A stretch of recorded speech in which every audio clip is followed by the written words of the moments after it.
Hello, welcome back.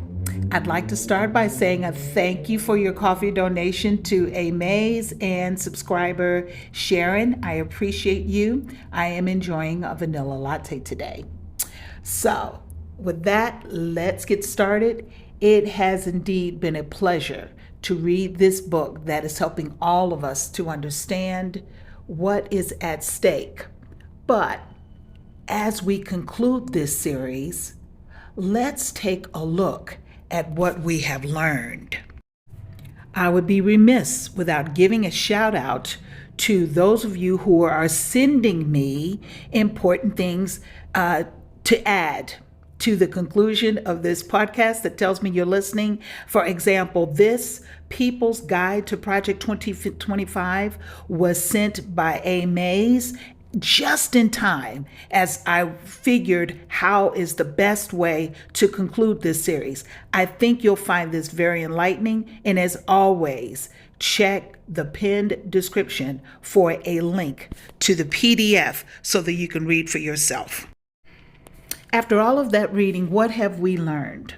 Okay, we have learned that Project 2025 plans to cut wages, create unsafe workplaces, and destabilize our economy. This PDF, the People's Guide, will help me to pinpoint or cherry pick some of the important policies. For example, on page 492 of the Mandate for Leadership by the conservative think tank, the plan is to stop people from earning overtime pay.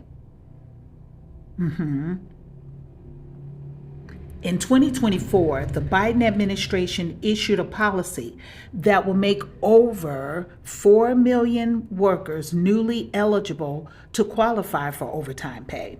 The U.S. Department of Labor did this by raising the overtime threshold, which is the salary ceiling under which salaried workers still qualify automatically for overtime pay if they work more than 40 hours in a week, even though those workers are not paid hourly.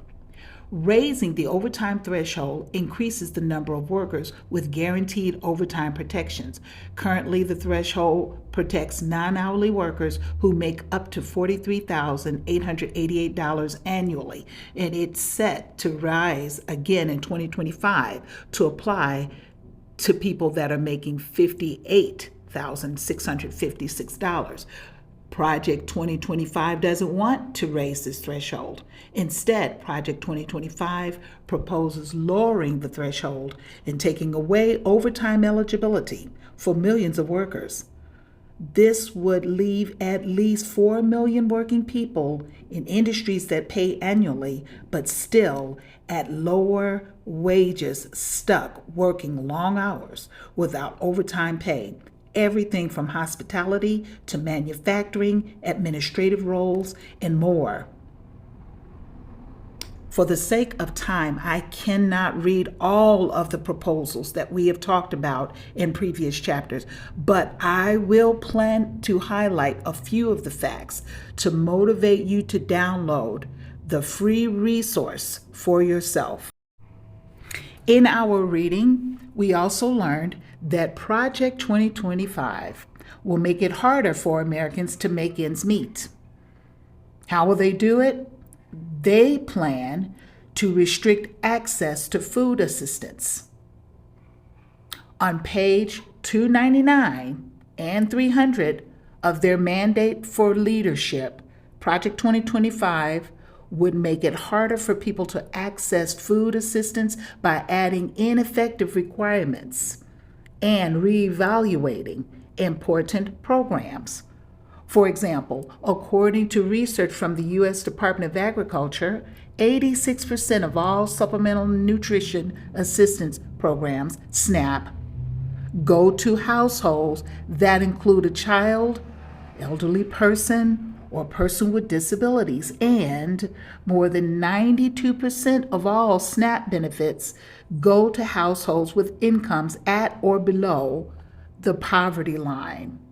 The Thrifty Food Plan plays an important role in ensuring recipients of food assistance are able to access food that composes a balanced and nutritious diet. In tandem, the Biden administration has increased food assistance outlays to account for increased costs and assistance with more nutritious foods. Project 2025 wants to reverse course and reimpose ineffective work requirements with recent studies, quote unquote, that have shown that do not actually increase employment, but do still drive down the number of people who use food assistance.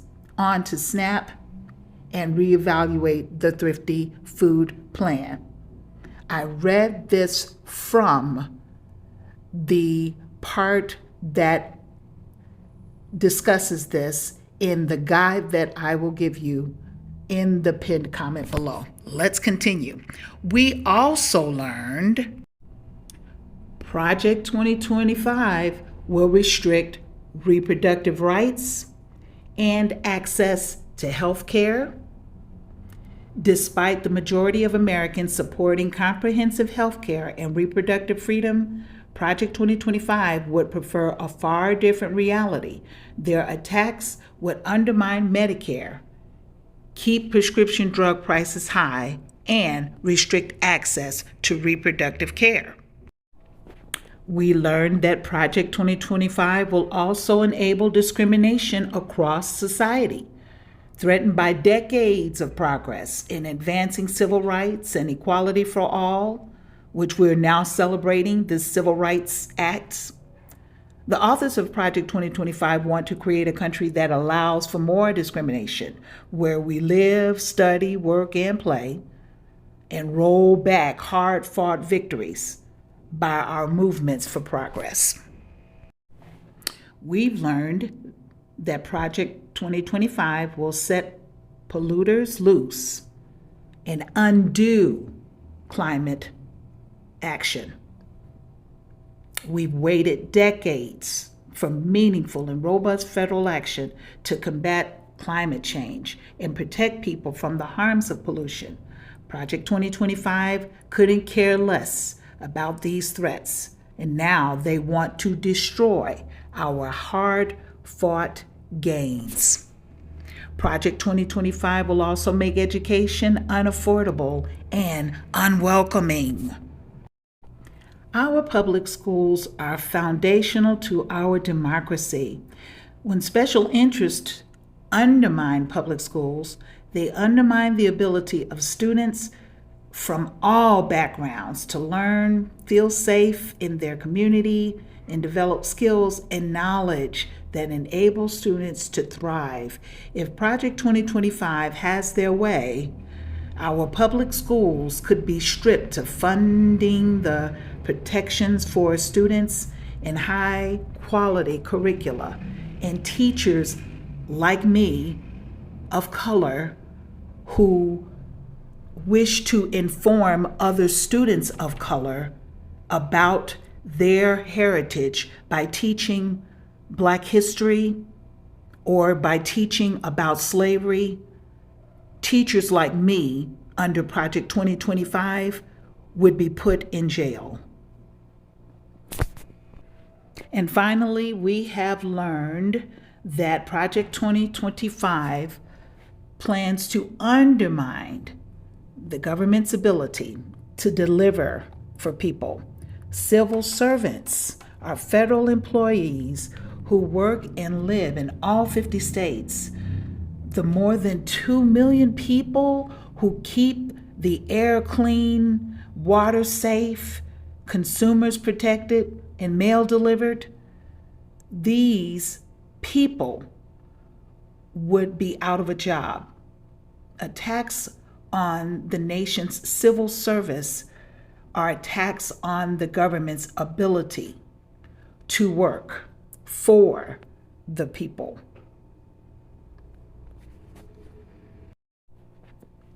Friends, we cannot let Project 2025 write the next chapter of our nation's story. Project 2025 is indeed a ruthless plan that will undermine the quality of life of millions of Americans. And now that we know what the conservative agenda is, to borrow from the late, great Joe Madison, famous radio personality and activist who we lost to prostate cancer this year, what are you going to do about it? Well, you can start by clicking on the link in the description to download this free resource courtesy of democracyforward.org. Share it with family and friends. And then tune in tomorrow and hear my answer to Joe Madison's question. I'll tell you what I plan to do about it. Until tomorrow, my friends, thank you for listening, and I'll see you tomorrow.